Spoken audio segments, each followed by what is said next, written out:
BEP, je savais que je voulais faire un BEP électrotechnique. J'arrive en BEP électrotechnique et même au collège, on commençait à faire des formules électriques et j'étais vraiment ravi. Mais je sentais que c'était pas assez, donc on allait de plus en plus loin, de plus en plus fort, j'allais dire. De plus en plus loin, donc de plus en plus précis dans tout ce qu'on faisait en électricité, en électrotechnique. Et donc je me sentais super bien, à l'aise, enfin voilà quoi. Mais au bout d'un moment en BTS, j'ai vu que les études elles plafonnaient un peu. Et donc là en BTS, j'ai changé un petit peu de voie. Parce qu'en BTS, j'ai commencé à l'électrotechnique, waouh, j'en avais fait 2 ans en BEP, j'en avais fait 2 ans en bac. Et là en BTS, voilà quoi. Car au bout de 4-5 ans, waouh, on se dit, c'est bon, on a fait le tour du sujet. Les choses qu'on va apprendre en plus ne sont pas merveilleuses ou ne nous plaisent pas. Donc moi ça m'a pas extrêmement plu, donc je me suis retourné vers la conception mécanique. Donc conception mécanique, donc nouveau domaine, le calcul des forces, enfin voilà, je rentre pas dans le détail, mais donc nouveau domaine, et donc ça m'avait beaucoup plu. Et comme tous les surdoués, les hauts potentiels, au bout d'un moment, moi j'ai saturé, je m'ennuyais. Et ça se sentait sur mon boulot, quoi. J'étais bien, j'étais bon, mais voilà, pas plus que ça. Enfin, pas plus que ça. J'étais bon, mais j'en foutais pas une. Et donc moi, je vous dis ça par rapport à par rapport à mon ressenti après pendant le travail, parce que vous allez voir, vous allez vous reconnaître. Et donc à chaque fois quand j'ai intégré une nouvelle classe, je me disais ouais, ça va être au top. Au bout de 2 semaines, 2 mois même, waouh, c'était nul pour moi. Donc voilà. Donc je pense que pendant les études, de toute façon, il y a beaucoup d'hypersensibles potentiels qui sont pas bien dans les études, ils ne se retrouvent pas dans le système scolaire, réfléchissent autrement. Donc oui, ça, ce principe-là de réfléchir autrement, il y est toujours dans le haut potentiel, il y est tout le temps. Donc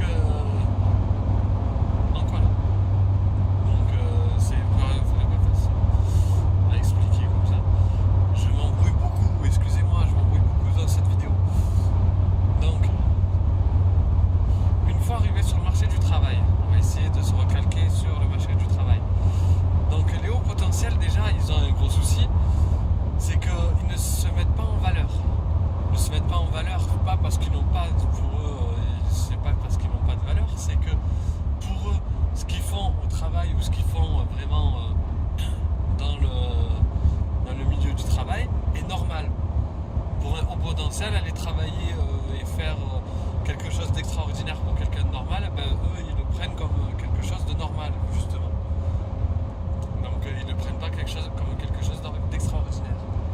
Donc déjà, un entretien d'embauche et sur le CV, c'est des sous-entendus. Ouais, j'ai fait ça, et un petit peu, je m'en foutiste. C'est très mauvais en entretien d'embauche. Je vais pas vous donner des leçons d'entretien d'embauche, mais surtout que moi, je suis très mauvais dans ce jeu-là. Mais essayez de montrer votre enthousiasme, de dire voilà, vous dire ce que vous faites de normal est quelque chose d'extraordinaire pour les autres. Donc essayez de leur expliquer, de leur dire voilà, moi j'ai fait ça. Bon, il faut pas aussi arriver comme un clown. Moi j'ai fait ça. Non, il faut être sérieux, mais voilà. Donc bien expliquer les choses. Bon, c'est pas le but de la vidéo. Donc, mais ça c'est un souci aussi chez les personnes hypersensibles. Donc mal se vendre. On va dire mal se vendre, ça sera plus facile à comprendre. Mal se vendre. Donc se dire que ce qu'on fait c'est normal. Voilà.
distributeurs et tout, eux aussi se plantent, tout le monde se plante. Tout le monde se plante et moi, ça m'a déçu de voir que dans certaines boîtes, des gens se plantaient. Je disais, ouais, avec 20 ans d'expérience ou 10 ans d'expérience, les personnes sont carrées ou quoi. Peut-être que je suis tombé sur les boîtes qui étaient tellement... je suis toujours tombé aussi sur des boîtes qui avaient besoin de quelqu'un en urgence. Donc ils m'ont pris en urgence.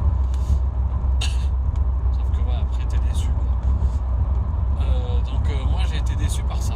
Déjà la première impression que j'ai eue tout le temps, c'est ça. Mais mais même avec la déception, on va travailler. On va vraiment travailler, on va être enthousiaste, on va vouloir apprendre. En plus on va apprendre de nouvelles choses. Et ça, alors pour nous, les surdoués, les hauts potentiels, on va adorer. On va adorer quoi. On va se dire, wow, on apprend de nouvelles choses. Cet outil-là, je savais pas qu'il pouvait faire ça en plus. Donc voilà, pendant une semaine, on va essayer de s'adapter au boulot et apprendre les nouvelles choses. Donc là, waouh, c'est la semaine magnifique. La semaine magnifique où vous allez vous régaler. Tout le monde va se régaler dans son boulot les premiers jours. Il apprend de nouvelles choses, il n'a pas de responsabilité. Enfin voilà quoi. Après les responsabilités arrivent. Ça c'est pas un souci. Mais avec les responsabilités, c'est là où aussi la lassitude arrive. On s'ennuie. Un potentiel, s'il fait tout le temps la même chose, dans le même domaine et toujours les mêmes actions, s'ennuie rapidement. Je ne sais pas s'il y a des hypersensibles que vous connaissez qui se font caissier ou caissière ou des trucs comme ça, mais je pense que eux, les pauvres, ils doivent en avoir marre, mais vraiment marre quoi. Donc ça, donc deuxième chose, c'est l'ennui. On commence à s'ennuyer et tout ça. Et avec l'ennui, arrivent les soucis.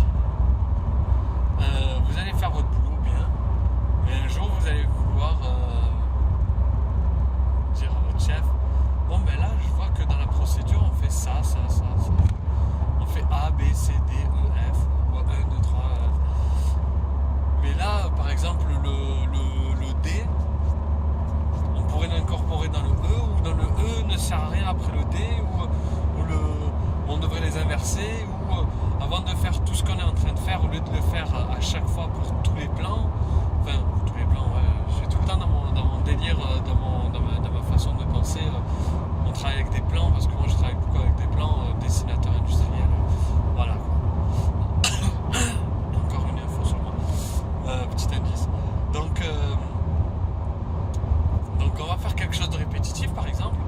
Je vais vous donner un exemple tout bête. Imaginons que vous ayez à boulonner 40 boulons sur une plaque d'acier, ou je sais pas moi, vraiment faire quelque chose de très répétitif. Vous diriez ouais, mais pourquoi on le fait pas? Enfin, si ça, ce qu'on fait dans la procédure, on peut automatiser quelque chose, le faire une fois pour toutes avant, et après quand on arrive dans la procédure, ça c'est déjà fait. Prenons un cas typique, imaginons que vous ayez parce que là je suis en train de vous donner des exemples un peu abracadabrantesques, on va dire n'importe quoi. Imaginons que vous travaillez à la sous-préfecture, on va prendre un exemple tout con, ou à la préfecture, vous devez faire des plaques d'immatriculation pour les gens. Imaginons que vous êtes 10 personnes à faire des plaques d'immatriculation. Imaginons qu'il y a 10 personnes, vous savez qu'il y a environ 1000 personnes qui vont venir aujourd'hui. Vous êtes 10, vous avez 100 plaques d'immatriculation à faire. Vous dites, il y a deux solutions. Soit j'attends qu'à chaque fois une personne arrive devant moi pour prendre une nouvelle plaque d'immatriculation et lui donner. Donc allez la chercher ailleurs. Allez lui demander à votre collègue s'il n'a pas pris ce numéro-là, avec les erreurs qui peuvent se faire, parce que quelqu'un a pris un numéro, ne l'a pas noté sur le tableau par exemple, et d'un coup vous retrouvez à avoir donné 2 fois le même numéro d'immatriculation. Ça marchera pas, c'est pas la sous-préfecture, ils font pas ça, je vous en rassure, c'est pas comme ça qu'ils font. Mais imaginons que ce soit ça. Vous allez dire au bout d'une semaine, un mois, mais pourquoi on fait comme ça? Pourquoi à l'étape numéro, je je sais pas moi, première étape on accueille la personne, deuxième étape on prend ses papiers, troisième étape on le fait signer, on le fait payer, quatrième étape on va chercher la plaque d'immatriculation. Vous dites pourquoi cette étape numéro 4 on la fait pas le matin avant que tout le monde arrive. On se concerte, on fait nos 1000 plaques d'immatriculation, on se les répartit 100 chacun et paf, c'est bon, on y va. Par exemple, là, je sais pas, je ne connais pas votre boulot, essayez d'avoir d'imagination et de trouver votre exemple vous. Mais moi par exemple, dans mon boulot, ça me l'a fait. Je suis arrivé dans mon boulot, au bout d'une semaine, je suis allé voir mon N+1. Je lui ai dit, écoute, là, on fait ça. Aujourd'hui, on le fait comme ça. Pourquoi est-ce qu'on n'aurait pas une liste de tout ce qu'on doit faire? On le fait une fois pour toutes et le jour où on tape dedans, on dit que voilà, ancien numéro, nouveau numéro. Le gars m'a dit non, on va faire au fur et à mesure et en plus on va faire un suivi, on va faire ceci, on va faire cela. Je lui ai dit mais le suivi je peux le faire moi. Il me dit non, je veux le faire moi. Il me dit ça, donc il veut le faire lui. Je lui ai dit on se partage le fichier Excel. Non, on se le partage pas, on n'ouvre pas le fichier à deux endroits et après on ne sait pas ce qui se passe. Sauf que c'est super pratique de travailler à 2 ou 3 ou à 10 sur le même fichier pour ce genre de boulot. Et je lui ai dit attention, si on ne fait pas comme ça, on va avoir des doublons et on va faire ça. Et mon exemple de la sous-préfecture, je l'ai représenté. Enfin, quand je suis arrivé dans mon boulot, au bout d'une semaine, je savais qu'il allait avoir ce problème-là qui allait arriver. Et au bout de 4 mois de travail, j'ai vraiment eu effectivement le problème qui était vraiment arrivé. Et donc là, c'est ce que je disais, ce que je dis tout le temps, c'est qu'on a une manière de penser qui n'est pas la même et en plus on est perfectionniste. Le fait est qu'on est perfectionniste, c'est qu'on va penser à des choses que d'autres personnes ne vont pas penser. Parfois on va penser à des broutilles, des choses qui ne servent à rien. Des fois on va penser à des choses qui sont importantes. Voilà. Donc là c'était quelque chose d'important. Donc voilà, donc dans mon boulot, ça s'est passé comme ça. Comme dans mon exemple de la sous-préfecture. Sauf que la sous-préfecture, ça aurait été plus grave. Mon boulot, c'était pas grave, je donnais 2 numéros différents. Enfin voilà, on va pas rentrer dans les détails. Donc là, déjà, ça va commencer à clasher. Donc l'hypersensible va commencer à être perçu par les autres comme quelqu'un d'anticonformiste. Il l'est un petit peu. Je dis pas qu'il l'est pas du tout, mais qui ne peut pas s'adapter à la boîte. Donc qu'est-ce qui va se passer à partir de ce moment-là? C'est que soit la personne, l'hypersensible va s'adapter aux autres, soit il va se dire non, moi je m'adapte pas, je fonctionne comme ça, il fonctionne comme ça. Mais s'il s'adapte aux autres, vous allez me dire ouais mais c'est bien, il s'adapte aux autres, c'est nickel. Sauf que l'énergie qu'il va mettre pour s'adapter aux autres ne sera pas l'énergie qu'il va mettre pour travailler, pour réfléchir à son travail. Donc s'il commence à s'adapter aux autres, il va manquer des choses. Bon après vous allez me dire ouais mais c'est pas grave, c'est que les autres vont manquer d'autres. Mais non, l'hypersensible est perfectionniste. Donc il va être parfait dans son boulot, dans sa relation sociale avec les autres, de partout. Donc il va essayer de réfléchir pour tout en même temps. Ce qui est très dommageable. L'hypersensible a aussi un autre défaut, c'est qu'il réfléchit beaucoup. Ce qui peut être un défaut et une qualité. Parce que il peut réfléchir à des choses autres que l'action qu'il est en train de mener. Donc peut-être rater une étape. Mais comme il réfléchit tout le temps, il a raté cette étape pour faire une action, une série d'actions. Il a terminé cette action-là, il va se dire ah merde, je l'ai oublié moi dans l'action, dans celle juste avant. Donc il va revenir en arrière, refaire. Moi, ça me le fait souvent. Donc je refais. Donc ça passe inaperçu parce que je suis tellement rapide que je le fais, mais il y a beaucoup d'hypersensibles qui font ça. Donc ça aussi, la perte, être très attentif mais pas à ce qu'on fait. Moi je l'ai beaucoup ressenti perso, mais essayer aussi de faire des généralités, d'essayer de parler des hypersensibles en général. Il y a pas mal de choses qui sont générales dans ce que je dis. Donc ça, c'était, on va dire, voilà, la deuxième étape, troisième étape, ou la deuxième ou troisième étape, j'en sais plus.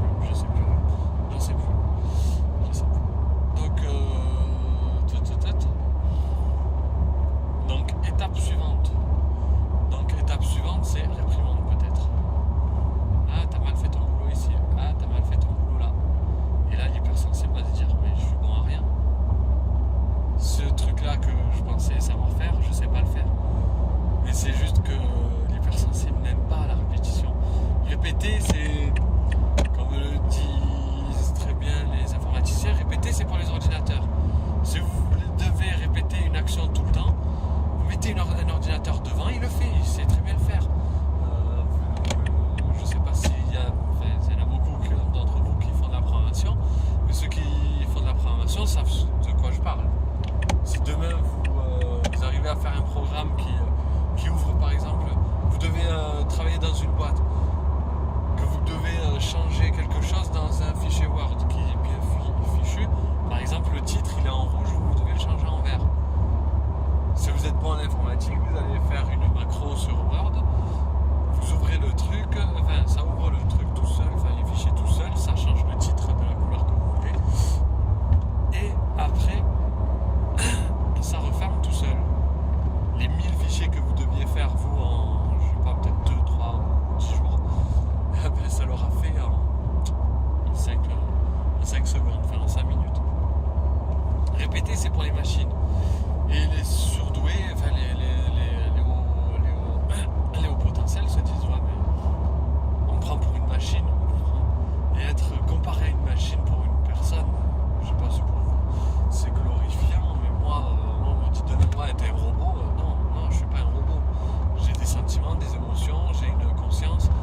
Je ne répète pas 3 fois une même bêtise parce qu'on m'a dit qu'il fallait faire une chose comme ça. Je réfléchis par moi-même, je m'auto-corrige. Voilà quoi, c'est l'apprentissage humain. Un robot n'apprendra jamais par lui-même, sauf si vous arrivez à faire l'intelligence artificielle, mais là le 22 mai 2015, je ne sais pas si l'intelligence artificielle existe vraiment. Parce qu'il y a encore pas mal d'informaticiens derrière les ordinateurs pour faire des programmes. Et ils sont payés tous les jours en plus. Le pire c'est que une boîte comme Google par exemple, je dérive.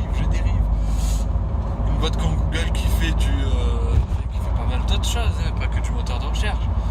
Il y a quand même pas mal d'ingénieurs qui font quand même encore du moteur de recherche. Donc la boîte elle a 16-17 ans. Donc voilà, il va se sentir, l'hypersensible dans notre histoire, va se sentir mal d'avoir raté une mission, va se sentir mal. Et là, il peut se passer plusieurs choses. Soit la personne qui est en face va se rendre compte qu'il y a un souci, mais que la personne qu'il a en face, l'hypersensible, il réfléchit un peu autrement, mais il fonctionne bien, au mieux que les autres. Soit la personne en face va se dire, mais cette personne, moi, elle me plaît pas. Et c'est dommage pour eux, parce qu'ils ne comprennent pas que c'est un atout d'avoir quelqu'un comme ça. Me plaît pas, alors je vais la virer. Donc il y a beaucoup soit elle se fait virer, soit elle reste dans la boîte. Il y a beaucoup d'hypersensibles qui ont raté leur carrière professionnelle, qui avaient une carrière toute tracée, qui avaient vraiment du potentiel et des choses vraiment bien à faire, et qui ont raté leur vie professionnelle, je parle.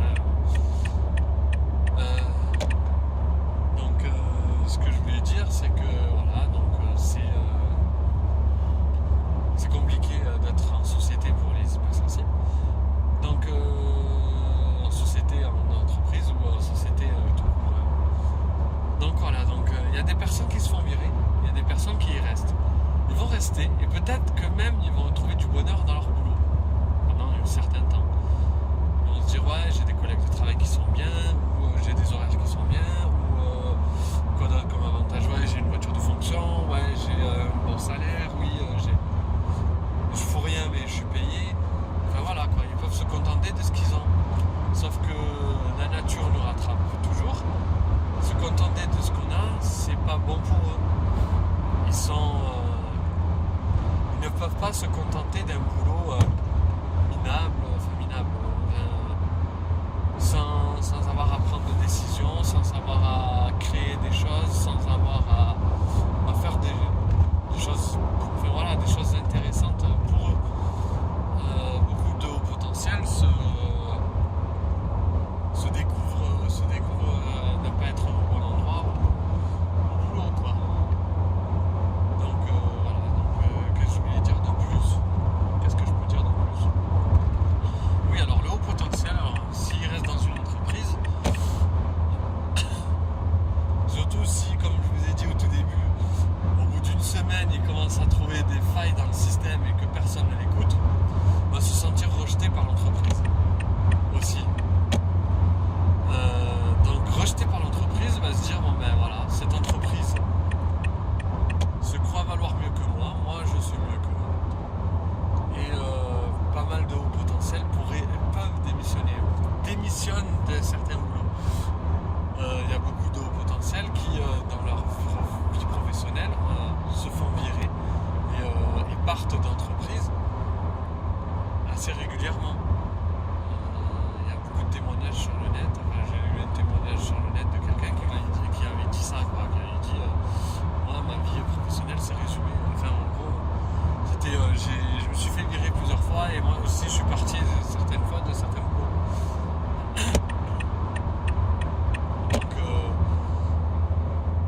Donc le haut potentiel, il faut lui donner aussi déjà de quoi travailler, vraiment bien travailler. Et deuxième truc, une récompense. Une récompense, c'est qu'est-ce que ça peut leur coûter au chef de venir voir la personne, de dire Michel, aujourd'hui, la semaine dernière, ce que tu as fait, chapeau. Même si c'est quelque chose qui est classique, quoi. Ou juste il a travaillé un peu plus, ou il a fait des heures sup. Voilà, c'est juste de se sentir considéré. De ne pas se sentir considéré pour un haut potentiel, c'est le mépris. Vu qu'on amplifie les hauts potentiels, on amplifie tout ce qu'on ressent. Si on sent du mépris, même si la personne se dit mais c'est normal, je vais pas aller la voir toutes les 5 secondes pour lui dire t'as bien fait ça, on va le sentir comme du mépris alors que ça n'est pas. Et on va se sentir exclu de la société ou de l'entreprise. Donc voilà. Quoi dire de plus sur le potentiel, leur boulot, il est pas rare, ce serait pas rare de voir des gens de haut potentiel bosser plus que ce qu'on leur en demande, essayer d'aller plus loin. S'ils ont compris un truc, laissez-les faire. Ils vont prendre le boulot de 3 autres mecs, mais derrière s'ils le font, vous allez vous dire en tant que patron, putain, pourquoi j'emploie 4 mecs alors que lui tout seul il fait tout. Quoi de plus, quoi dire, c'est pas des foudres de guerre, ils vont pas faire le boulot de 4 personnes, je vous parle pas de Superman, ils sont surdoués mais ils sont pas plus rapides, ils peuvent être plus rapides que les autres, certaines personnes sont plus rapides que d'autres. Mais bon voilà, donc vous avez compris. Pour un haut potentiel, comprendre les outils basiques comme l'informatique, c'est pas un défi pour eux, c'est juste normal. Moi je suis une éponge à savoir et une éponge à émotion.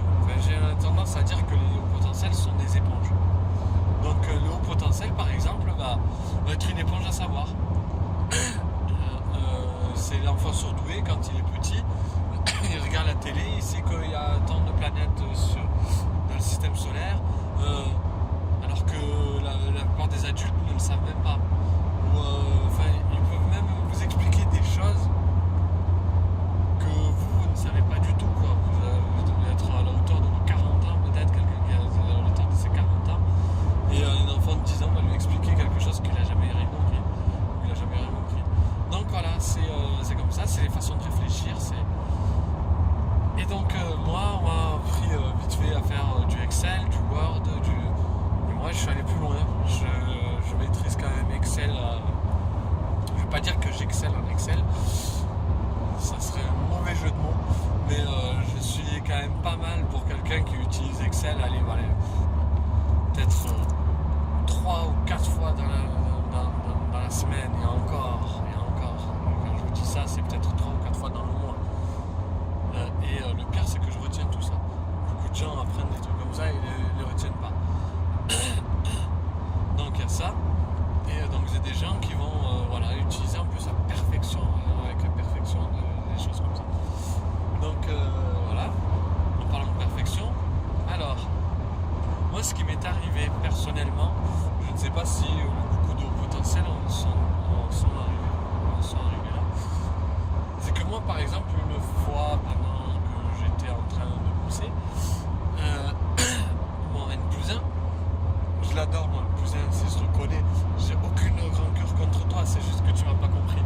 m'avait demandé de faire un tableau Excel pour suivre l'avancement, pour faire l'avancement d'un collègue. Parce que le collègue, lui, tableau Excel, s'en foutait. Après, chacun son truc. Je t'en veux pas, toi non plus. Hein, je vais mettre des gens à dos dans ces vidéos si quelqu'un me reconnaît un jour. Donc, fais-moi le tableau. Donc, Didier, fais-moi le tableau pour David. Donc, ok, N+1. Je vais faire le tableau pour David. Donc, je commence à faire le tableau Excel. Donc, et chaque ligne représentait une tâche à faire. On va dire, un échelon, un truc à faire, quoi.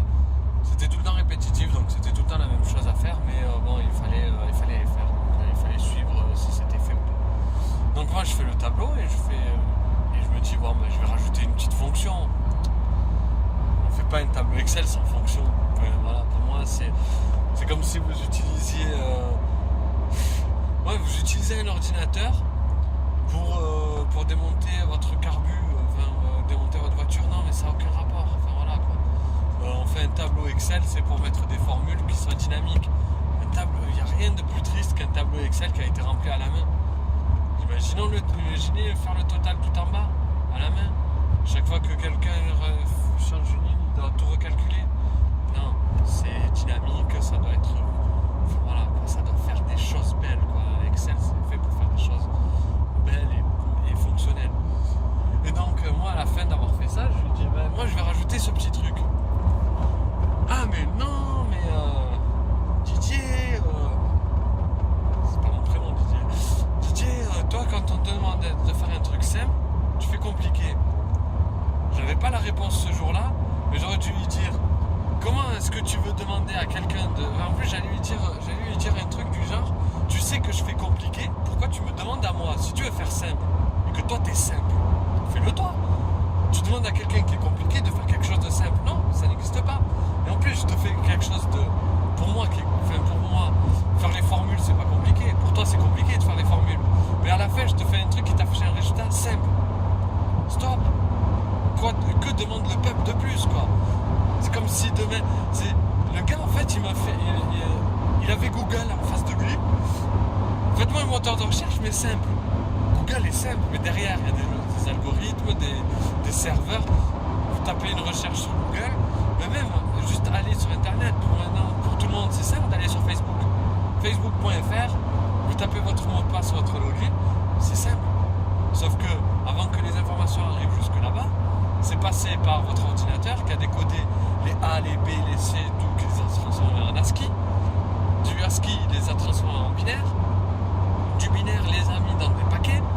Les paquets sont passés par votre carte Ethernet ou votre carte Wi-Fi. Donc en plus, il y a des protocoles entre les cartes Wi-Fi, entre les cartes Ethernet, voilà. Après, c'est rentré dans votre box. Votre box a envoyé ça dans l'adresse IP de Facebook. C'est passé par peut-être 5, 10 ou 40 ordinateurs avant d'arriver chez Facebook. Facebook a décodé tout ça, a regardé dans sa base de données que vous n'avez pas tapé le bon mot de passe. Tout ça pour vous afficher juste les photos de vos potes. Le gars, il veut que je fasse simple, alors que non, rien n'est simple maintenant. Maintenant, tout ce qui est compliqué fonctionne mieux que ce qui est simple. Regardons un ordinateur, ça fait tout ce que vous voulez. Vous pouvez même téléphoner. Maintenant, on utilise le réseau Internet pour faire passer la téléphonie. Bon, je suis en train de m'égarer. Donc, j'allais lui dire ça, et après, je lui ai dit, c'est bon, laisse tomber. Et après, je me suis repris un petit peu des peut-être pas des moqueries, j'ai pas le mot, mais genre dire, mais toi, tout le temps, quand tu fais quelque chose, tu veux tout le temps faire un truc dur ou un truc comme ça. Non, mais voilà, mais excusez-moi. C'est quoi cette société, cette boîte, où que quand on travaille pas, on est récompensé, on est normal, on est presque récompensé, on a presque une médaille, et que quand on veut travailler et faire des choses bien, on est presque haï et presque mis plus bactère. Moi, ça m'a... Waouh. Et donc, voilà, pour dire aux gens qui sont hypersensibles au potentiel, vous n'êtes pas les seuls à vouloir faire du bon travail, à vouloir faire votre travail consciencieusement, et que derrière, il y a toujours quelqu'un même votre N+1 qui vous dit ouais mais non, là non. Ouais, écoute, je voulais faire ça, je l'ai fait bien, voilà. J'ai pensé, je l'ai fait, voilà. Donc il y a ça. Donc les hypersensibles, vous pouvez vous reconnaître dans cette description-là peut-être. Que j'ai faite moi-même, analyse moi-même, enfin tout moi-même. Donc voilà, beaucoup de personnes hypersensibles qui ne réussissent pas leur vie professionnelle. Comme j'ai dit, j'ai dû le dire 10 fois dans la vidéo. Vous devez vous dire, ouais, putain, la vidéo elle peut faire 10 minutes en fait, ce qui va dire vraiment de concret. Mais je suis désolé. Quoi de plus? Oui, après vous allez vous sentir aussi peut-être un peu exclu. Vous allez vous dire, ouais, je suis mieux. Enfin, voilà, ça, vous allez me dire, ouais, tu l'as dit 40 fois aussi. Mais je l'ai dit encore 41 fois. Quoi dire de plus, quoi dire de plus? Cela n'empêche pas d'avoir des collègues, des amis et tout ça, hein. Ne vous inquiétez pas, je suis pas sans amis, hein. Je fais pas des vidéos YouTube parce que j'ai pas d'amis. Je fais des vidéos YouTube, c'est pour aider les gens. Et pour parce que moi j'ai regardé des vidéos YouTube qui m'ont aidé, j'ai vu des sites, des blogs qui m'ont aidé. Je me suis dit pourquoi pas un petit peu rendre l'appareil. Voilà, donc je rends ça comme ça, comme il faut. En espérant qu'avec mes mots vous le comprendrez. Quoi dire de plus sur le boulot, sur le boulot. Oui, à part si vous avez si vous changez carrément de carrière professionnelle tous les 5 ou 10 ans, si vous êtes hypersensible au potentiel, vous allez peut-être vous ennuyer, sauf si on vous monte on vous donne de plus en plus de responsabilités ou de choses plus importantes à faire, vous allez vous ennuyer. Moi par exemple là je suis en pleine reconversion professionnelle. Bon, je vais pas en dire beaucoup, mais en gros j'étais dans un boulot dans la mécanique industrielle où je voulais faire dessinateur projeteur, donc de pièces mécaniques. On m'a fait faire des dessins qui n'avaient aucun rapport, des plans on va dire d'architecture comme ça, ou des plans électriques comme ça, vous comprendrez rapidement.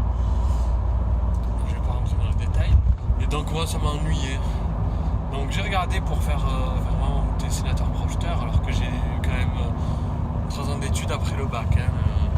Bon, c'est pas une licence reconnue par l'État, mais c'est au moins quelque chose, c'est un CQP. Voilà. Donc vous regarderez sur internet si vous êtes curieux. Donc c'est un CQP, mais voilà. Donc en fait, si vous n'avez pas d'expérience ou si vous n'êtes pas assez bon, ben ça ne marche pas. Donc moi là, je suis en reconversion professionnelle. Donc je vais vous en parler un petit peu, parce que je vais en parler, je pense, dans une vidéo très prochainement. C'est l'école 42. Vous tapez école 42. C'est l'école que Xavier Niel a mis en place, a payé de ses propres sous, sur le constat simple que de dire que il y a beaucoup d'ingénieurs qui sortent de la fac, de toutes les écoles privées ou publiques, et qui ont eu la chance en fait d'être reconnus par le système scolaire, et pas voilà. Donc on a beaucoup d'hypersensibles au potentiel qui ne sont pas reconnus par l'école. C'est des surdoués, mais l'école ne les comprend pas. Donc d'un côté je me dis ouais, c'est une école pour nous. Et donc en fait dans cette école on fait 3 ans d'études concentrées que sur de l'informatique, de la programmation, de l'informatique, voilà, donc du code. Et les tests c'est simple, pour rentrer dans cette école, là pour l'instant les conditions sont simples. Il faut avoir minimum 18 ans ou avoir passé son bac. Donc quelqu'un qui a eu son bac à 13 ans peut très bien essayer de rentrer dans cette école. Donc c'est normalement des études post-bac. Hein. Et donc en fait, on va prendre des gens entre 18 et 30 ans et on regarde pas leur diplôme, on regarde pas leur cursus, on regarde pas s'ils ont travaillé ou pas, on regarde rien. Tu viens, tu as entre 18 et 30 ans, que tu sois français ou de nationalité étrangère, étudiant ou pas, travailleur ou pas, on te donne ta chance. Test en ligne de logique, de mémoire, de logique. Et donc première étape. Donc si on voit que tu es quand même assez quelqu'un de logique et d'assez intelligent, enfin c'est intelligent, assez normal pour comprendre 2-3 trucs simples, on te donne aucune direction, on te laisse devant un exercice et sans te donner aucune direction. Donc on voit aussi c'était débrouillard. Ça aussi c'est super quoi. Genre la personne qui voulait aller à 42 parce qu'il a vu qu'il y avait de la lumière et qu'il faisait chaud, non, ça marche pas comme ça. Donc voilà, premier test. Deuxième test, deuxième étape, c'est aller à l'école pour assister à une réunion. Et troisième test, c'est un mois intensif, 15 heures de boulot par jour de programmation. Donc tu es devant un ordinateur, il y a une vidéo qui passe le matin.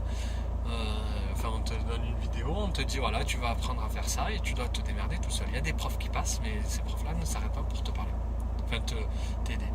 En gros, ils seront là pour voir s'il y a des problèmes techniques, si tu as des gros soucis avec ton ordinateur, mais si tu vas pour leur dire là, j'ai pas compris ça, ils vont te dire, en gros, soit ils vont te répondre des réponses de geek, Google est ton ami. Soit ils vont te répondre carrément non mais moi je suis pas là pour ça. Donc des trucs comme ça. Et vous regarderez sur des blogs et tout, il y a pas mal de personnes qui en parlent. Et je vais en parler le jour où j'aurai passé la piscine. Donc à ça. Et après les 1 mois de test, si vous êtes pris, vous rentrez à l'école. Et l'école c'est génial. C'est pas une école où il y a une sonnerie qui sonne à 8h30. Et vous êtes en retard si vous arrivez à 32, donc déjà on s'en fout de savoir si vous arrivez à l'heure ou pas. Un peu comme à la fac. Sauf qu'à la fac, il y a un cours et un prof qui va venir à... Vous allez avoir cours de maths avec monsieur Lucchini à 10h. Et vous rentrez à l'amphi à 10h30, vous êtes bloqué. Là non, vous êtes bloqué, vous avez perdu la moitié du cours. Là non, il n'y a pas de cours. Il y a des projets, donc vous avez des projets à faire, soit tout seul, soit en binôme, soit en groupe. Et donc en fait vous faites votre scolarité en choisissant les projets. À la fin de l'année vous avez un stage, donc vous allez en entreprise, donc vous vous confrontez à des professionnels. Et tout ça en 3 ans. Et en 3 ans vous préparez, pas dire un diplôme parce qu'il ne délivre pas de diplôme, je vais vous expliquer un petit peu ça derrière. Donc j'ai pas fait l'analyse au potentiel, donc en fait voilà, si je fais une autre vidéo avec 42 pour lire au potentiel, c'est vraiment pour analyser le contexte et tout. Là j'analyse rien du tout, je vous dis juste ce qui est génial, que je trouve génial. Donc et en 3 ans, vous faites un cursus en informatique, vous avez l'équivalent de 5 ans d'études en école privée, en école d'informatique. Sauf que j'ai oublié de dire un truc, c'est que pour déjà rentrer dans une école privée ou publique, il faut avoir le bac. Donc déjà ne pas être phobique scolaire, ne pas être...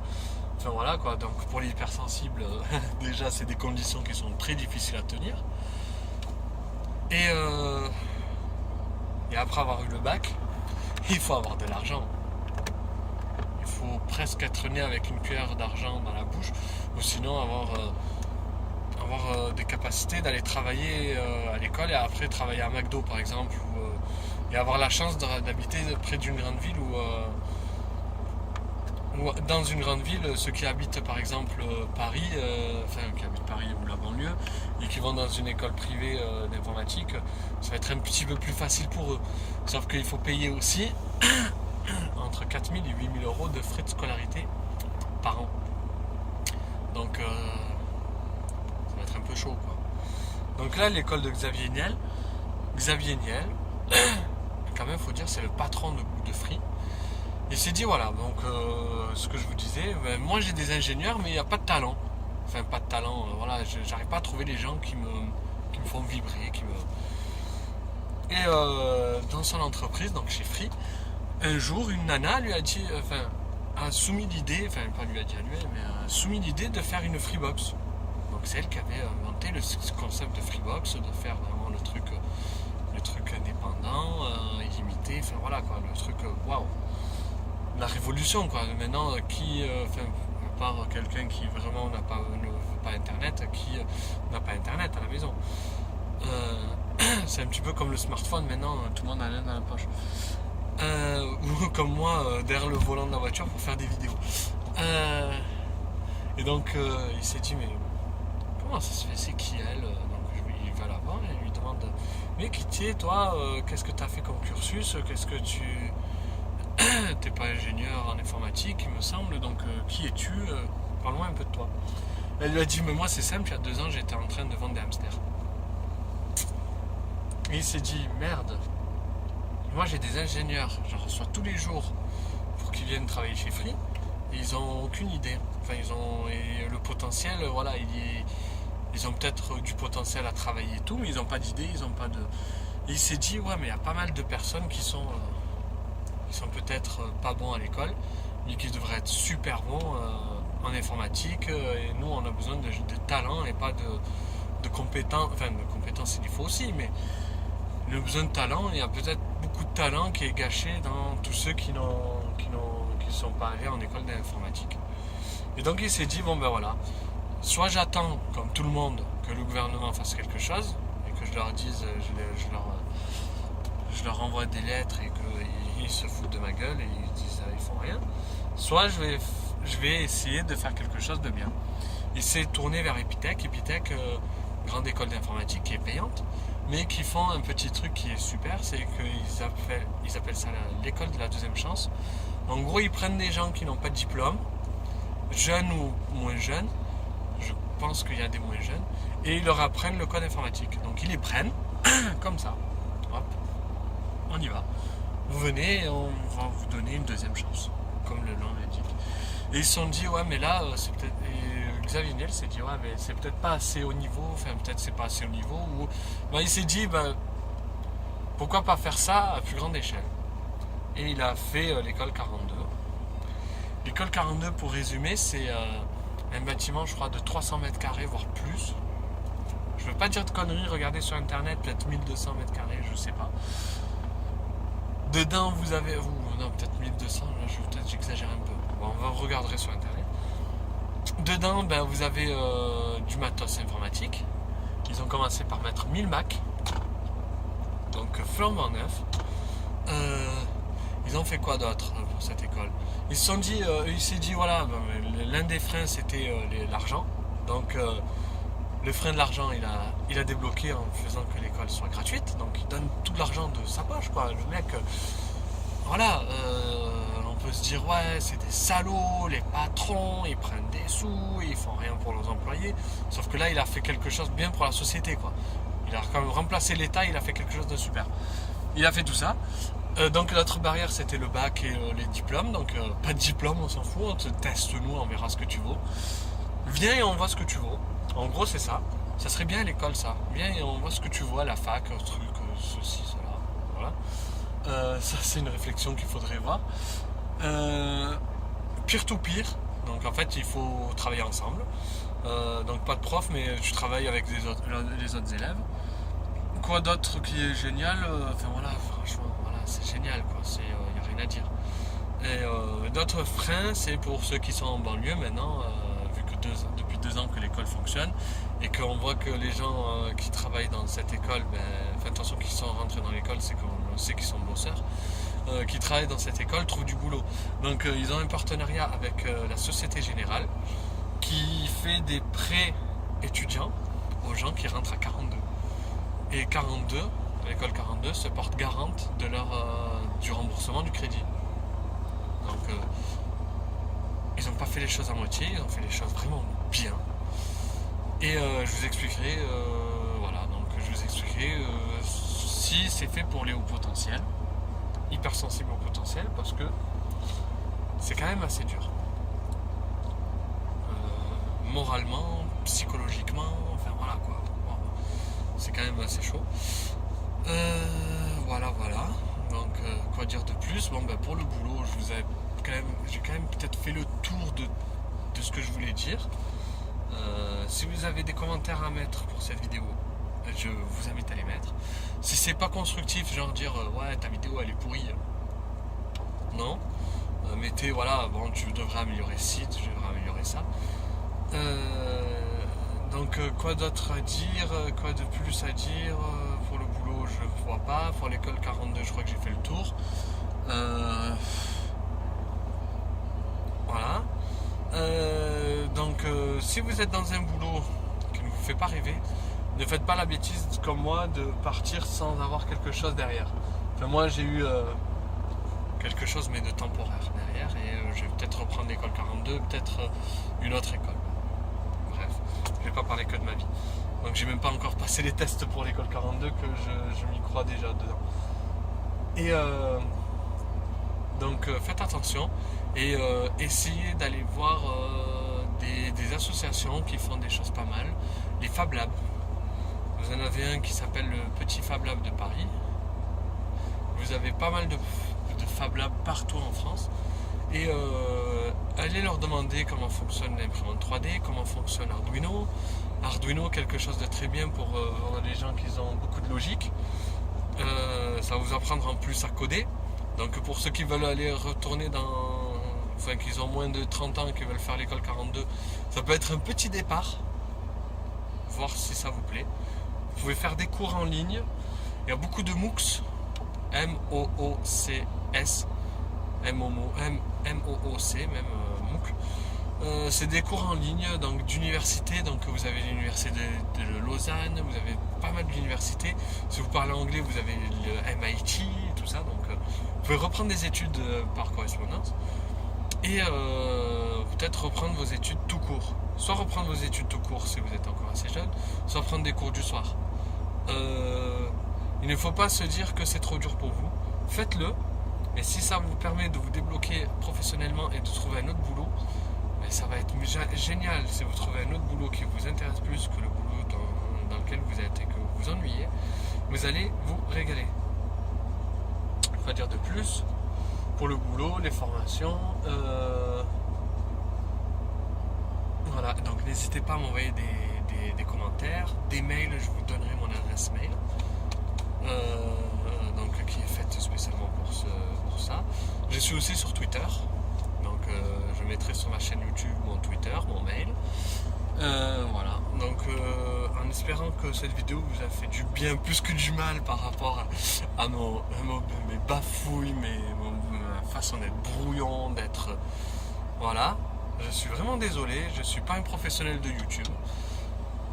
Et donc voilà, donc j'espère à bientôt pour d'autres vidéos et à bientôt dans les commentaires.